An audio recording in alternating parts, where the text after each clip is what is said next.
Welcome. This is Radio Pras.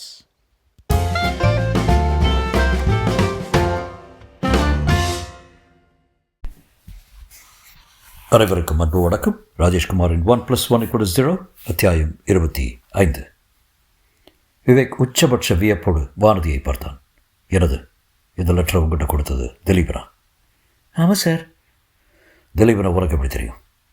Vanathi லேசாய் தலை குனிந்தாள். Sir அது என்ன சொல்லு. நானும் அவரும் கடந்த 6 மாத காலமாக ஒருத்தர் விரும்பிகிட்டு இருந்தோம். சுடர்குடி தனக்கு கல்யாணம் வேண்டாம்னு பிடிவாதமாக இருந்ததால எங்கள் கல்யாணமும் தள்ளி போயிட்டே இருந்தது. இந்த நிமிஷம் சுடர்குடியும் உயிரோடு இல்லை, திலீபனும் உயிரோடு இல்லை, எங்கள் காதலும் உயிரோடு இல்லை. கடைசி வரியை சொல்லும்போது வானதியின் குரல் கம்மி போய் கண்களில் நீர் பளபளத்தது. விவேக் சற்று நேரம் அவளையே பார்த்து கொண்டு விட்டு கேட்டான். இப்படி ஒரு மிரட்டல் கடிதம் வந்தது சுடர்குடிக்கு தெரியுமா? தெரியும். ஆனால் இந்த லெட்டரை? ஆமாம், இந்த லெட்டரை சுடர்குடி ஒரு பொருட்டாகவே எடுத்துக்கல.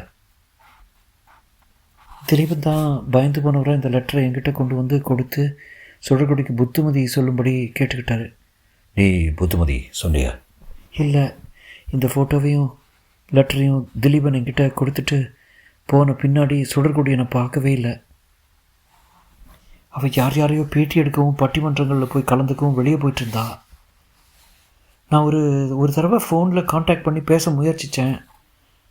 அவளோட நம்பர் ரொம்ப நேரம் பிஸியாக இருந்தது.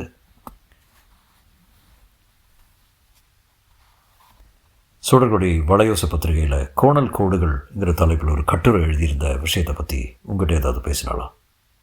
இல்லை சார்.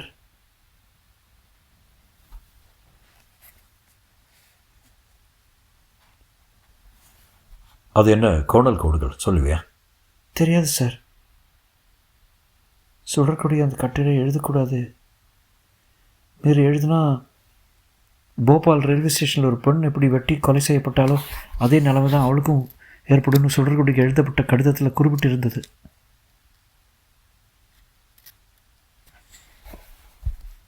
அந்த எச்சரிக்கையை மீறி சுடர்குடி அந்த கட்டுரை எழுத முற்பட்டதால் தான் வேளச்சேரி ரயில்வே ஸ்டேஷனில் வச்சு படுகொலை செய்யப்பட்டான்.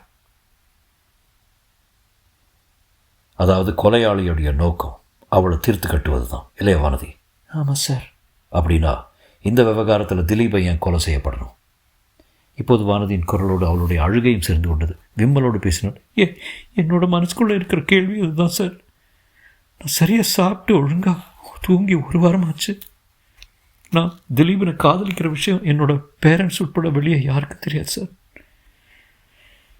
ஆனால் 2 நாளைக்கு முன்னாடி ராத்திரி நான் மொட்டை மாடிக்கு போய் தனியாக அழுதுட்டு இருந்ததை என்னோடய அப்பா பார்த்துட்டு பதறி போய் விவரம் கேட்டார். நானும் வேறு வழி இல்லாமல் திலீபனுக்கு எனக்கு இருந்த காதல் விவகாரத்தை சொல்ல வேண்டியதாயிடுச்சு.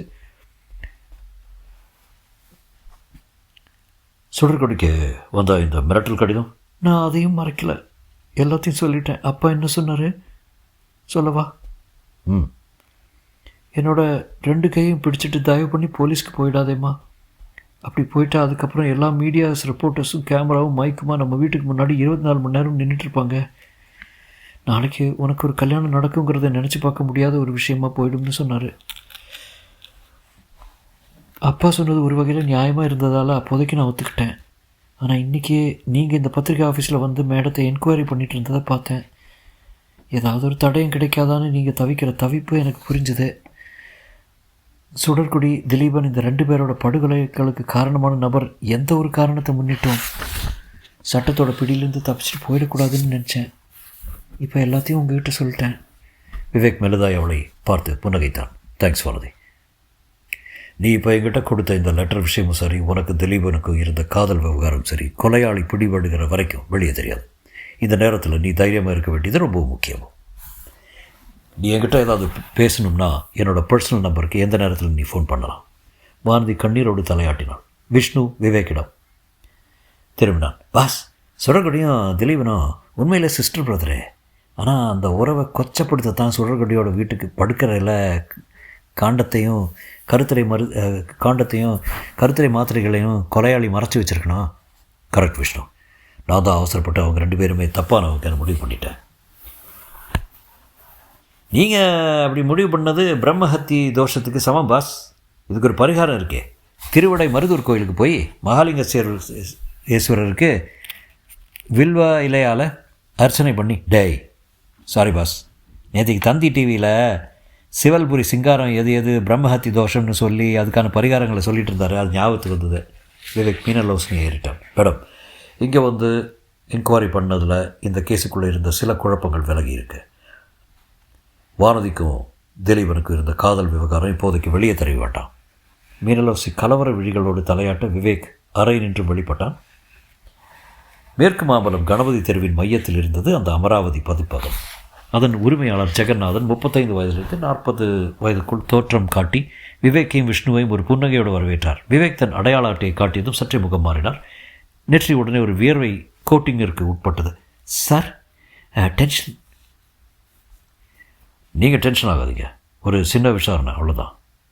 உட்காருங்க சார். நாற்காலிகளை காட்டிவிட்டு அவரும் உட்கார்ந்தார். விஷ்ணு தன் கையில் வைத்திருந்த புத்தகத்தை நீட்டியபடி கேட்டான். இந்த ஸ்ரீ அஷ்ட வராகி கால பைரவி மகாமந்திர புத்தகத்தை பதிப்பிச்சது நீங்கள் தானே? ஜெகநாதன் வாங்கி பார்த்து விட்டு மெல்ல தலையாட்டினான். ஆமாம் சார், இந்த புக்கு எப்படி சேல் ஆகுது? அவ்வளோவா மூவிங் கிடையாது சார். மாதத்துக்கு 2 இல்லைன்னா 3 புக்கு விற்கும். போன மாதம் 7ஆம் தேதி ஒரு பொண்ணு இந்த புத்தகத்தை வாங்கிட்டு போயிருக்கா. நீங்கள் பில் போட்டு கொடுத்துருக்கீங்க. நான் தான் பில் போட்டு கொடுத்துருந்தேன். இதான் இந்த பில்லு. ஜெகநாதன் அந்த பில்லை வாங்கி பார்த்தார். அவர் முகம் மாறுவதை உன்னிப்பாய் கவனித்து விட்டு விவேக் கேட்டான். சுடர்கொடி உங்களுக்கு தெரியும் போல இருக்கு. Regular customer sir. Velachery railway ஸ்டேஷனில் அந்த பொண்ணு கொடூரமை வெட்டி கொலை செய்யப்பட்டு தான் டிவியில் பார்த்து ஷாக் ஆகிட்டேன் சார். சுடர்கொடிக்கு கடவுள் பக்தி கிடையாது. ஆனால் இது மாதிரியான மந்திர வாசகங்கள் ஒரு புத்தகத்தை வாங்கியிருக்காங்க. காரணம் என்னவா இருக்குன்னு நினைக்கிறீங்க? சார், நானும் சுடர்கொடிக்கிட்ட என்னம்மா வழக்கமாக கவிதை புத்தகம், கதை புத்தகம் வாங்குவேன், இன்றைக்கி இது மாதிரியான புத்தகம் வாங்குறேன்னு கேட்டேன் சார். அதுக்கு அந்த பொண்ணு சொன்ன போதில் எனக்கு ஆச்சரியமாக இருந்தது. விவேக்கும் விஷ்ணுவும் நிமிர்ந்து உட்கார்ந்தார்கள். தொடரும்.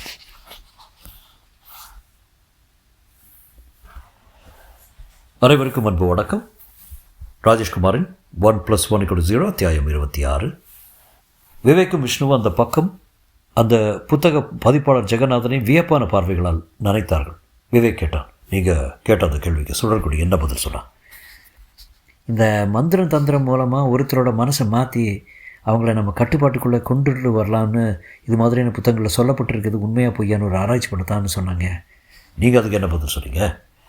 நான் பதில் சொல்கிறதுக்கு முந்தி சுடர்கொடிக்கு ஏதோ ஒரு ஃபோன் வந்தது. அட்டன் பண்ணி பேசினாங்க. பேசவே லேசாக டென்ஷனு. அப்படியான்னு ஆச்சரியமாக கேட்டாங்க. அந்த சமயத்தில் நான் ஒரு விஷயத்தை நோட் பண்ணேன் சார். என்னது? சுடர்கொடி ஃபோனில் பேசிக்கிட்டு இருக்கும்போதே என்கிட்ட பேனா ஒரு சின்ன பேப்பர் துண்டு வேணும்னு கேட்டாங்க. நானும் உடனே கொடுத்தேன். சுடர்கொடி ஃபோனில் லேண்ட்மார்க் சொல்லுங்கள், நொலாம்பூருக்கு பக்கத்தில் பார்க் வியூ அப்பார்ட்மெண்ட்ஸு, அதுக்கு நேர் எதிர் வீட்டில் 2வது கட்டில் அது இருக்கா? சரி, இனி நான் பார்த்துக்கிறேன்னு சொல்லிக்கிட்டு ஃபோனை ஆஃப் பண்ணிவிட்டு பேப்பரில் எழுதிக்கிட்டாங்க. அதுக்கப்புறம் சுடர்கொடி ஒரு நிமிஷம் கூட இங்கே இருக்கல, உடனே கிளம்பி போயிட்டாங்க. விவேக் யோசிப்போடு கேட்டான். அந்த லேண்ட்மார்க் என்னான்னு இன்னொரு வாட்டி சொல்லுங்கள். ஜெகநாதன் சொன்னார். நொலாம்பூர் பக்கத்தில் பார்க் வியூ அப்பார்ட்மெண்ட்ஸு, அதுக்கு நேர் இதில் 2வது கட்டில் அது இருக்குது. அது நான் எனக்கு தெரியல சார். இப்போது விஷ்ணு குறுக்கிட்டு கேட்டான். இவ்வளோ நாளைக்கு இன்னும் அந்த லேண்ட்மார்க் விஷயத்தை ஞாபகத்தில் வச்சுருக்கீங்களா? அது எப்படியே? அது என்னமோ தெரில சார். அன்றைக்கி சுடர்கொடி எனக்கு முன்னாடி உட்காந்து பேசினது அப்படியே மனசுக்குள்ளே பதிஞ்சு போயிடுச்சு. விவேக் எழுந்தான். ஜெகநாதன் சார், நாங்கள் இந்த புத்தகத்தை பற்றி உங்கள்கிட்ட விசாரிக்க வந்தோம். ஆனால் இந்த கேஸுக்கு உபயோகப்படுற மாதிரி ஒரு முக்கியமான தகவலையும் கொடுத்துருக்கீங்க. இப்போதைக்கு இதை வெளியே யார்கிட்டையும் சொல்லாதீங்க. ஜெகநாதன் சரி என்கிற பாவனையோடு சற்றே மிரட்சி பரவிய விழிகளோடு தலையாட்டி வைத்தார். மத்தியானம் 1 மணி. சென்னை வெயில் அமிலமாய் மாறி உச்சந்தலைகளை பொசுக்கிக் கொண்டிருந்தது. விவேக் காரை ரோட்டோரமாக நிறுத்திவிட்டு விஷ்ணுவிடம் திரும்பினான். வெஸ்ட் முகப்பேர் வந்துட்டோம். இன்னும் 1 கிலோமீட்டர் தூரம் போனால் நோலாம்பூர் வந்துடும். அந்த பார்க் வியூ அப்பார்ட்மெண்ட்ஸ் எங்கே இருக்குன்னு அது அந்த ஆட்டோ ஸ்டாண்டுக்கு போய் டிரைவர்ஸ் கிட்ட கேட்டுட்டு வா. ஒவ்வொரு ஆட்டோ டிரைவரும் ஒரு கூகுள் மேப்புக்கு சமம் பாஸ். 5 நிமிஷத்துக்குள்ள தகவலோடு வரேன் பாஸ். விஷ்ணு காரில் என்றும் இறங்கி ரோட்டை கிராஸ் செய்து எதிர்பக்கத்தில் இருக்கும் ஆட்டோ ஸ்டாண்டை நோக்கி போனான். விவேக் தன் செல்ஃபோனை எடுத்து ஒரு எண்ணை தேடி தேய்த்து விட்டு மெல்ல குரல் கொடுத்தான். Sir, good afternoon. Good afternoon mister Vivek. எனக்கு நீங்களே ஃபோன் பண்ணியிருக்கீங்க. Anything important? மறுமுனையில் தியோடர் ஒரு மெலிசான சிரிப்போடு கேட்டான். Yes sir, I have got a clue. அதை நோக்கி தான் ட்ராவல் பண்ணிகிட்ருக்கேன். Good good good. அது எது மாதிரியான க்ளூன்னு நான் தெரிஞ்சுக்கலாமா? எனக்கே இன்னும் அடிபடலை சார். அது பிடிபடலை சார். ஒரு மணி நேரம் கழித்து நான் உங்களுக்கு ஃபோன் பண்ணுறேன். It's okay, waiting for your கால். விவேக் குரலை தாழ்த்தினேன். சார், பை த பாய், அந்த ஜெயவேல் இன்னும் போலீஸ் சர்ச் ஸ்குவாட் கிட்ட மாட்டலையே? Not yet. ஆனால் இன்றைக்கி ராத்திரிக்குள்ளே ஜெயவேலை எப்படியும் போட்டு தள்ளிடுவாங்க. முதல்ல சுட்டு தள்ளுற கமாண்டோ ஆஃபீஸருக்கு அடுத்த வாரமே ப்ரமோஷனு. சார், இது சரியில்லை தான். நீங்களும் நானும் என்ன பண்ண முடியும்? ஜெயவேல் உயிரோடு இருக்கணும்னா உண்மையான குற்றவாளியை கண்டுபிடிக்கணும். நம்ம போலீஸ் ஸ்குவாட் வேகத்தை பார்த்தா நாளைக்கு காலையில் ஜெயவேலோட டெட் பாடி ஜிஹெச்சோட மார்ச்சுரியில் இருக்குன்னு எனக்கு மனசுக்கு படுது. அப்படி ஒரு சம்பவம் நடக்கக்கூடாது சார். நடக்கக்கூடாதுன்னா உண்மையான குற்றவாளி பிடிபடணுமே மிஸ்டர் விவேக். எனக்கு நம்பிக்கை இருக்குது sir. All the best. Jayavel உயிரோடு இருக்கிறதும் இல்லாததும் இப்போ உங்கள் கையில். தியோடர் சொல்லிவிட்டு செல்ஃபோனை அணைத்து விட்டு விவேக்கும் ஒரு பெருமூச்சோடு செல்ஃபோன் டிஸ்பிளே ஸ்க்ரீனை இருட்டாக்கினான். விஷ்ணு இப்போது ஆட்டோ டிரைவர்களிடம் விசாரித்து விட்டு ரோட்டை கிராஸ் செய்து காருக்குள்ளே உட்கார்ந்தான். போகலாம் பாஸ். பார்க் வியூ அப்பார்ட்மெண்ட்ஸ் எங்கேன்னு கேட்டியா? கேட்டேன் பாஸ். இன்னும் ஒரு கிலோமீட்டர் போகணுமா? டார்க் ப்ளூ பெயிண்டிங் பூச்சை 7 மாடி கட்டினோம். விவேக் காரை நகர்த்தினான். விஷ்ணு மெல்லிய குரல் கூப்பிட்டான். பாஸ் சொல்லு. டொனாம்பூருக்கு பக்கத்தில் பார்க் வியூ அப்பார்ட்மெண்ட்ஸு. அதுக்கு நேர் எதிர் ரோட்டில் 2வது கட்டில் அது இருக்குது. அதை தேடி சுடர்கொடி வந்திருப்பான்னு நினைக்கிறீங்களா? கண்டிப்பாக.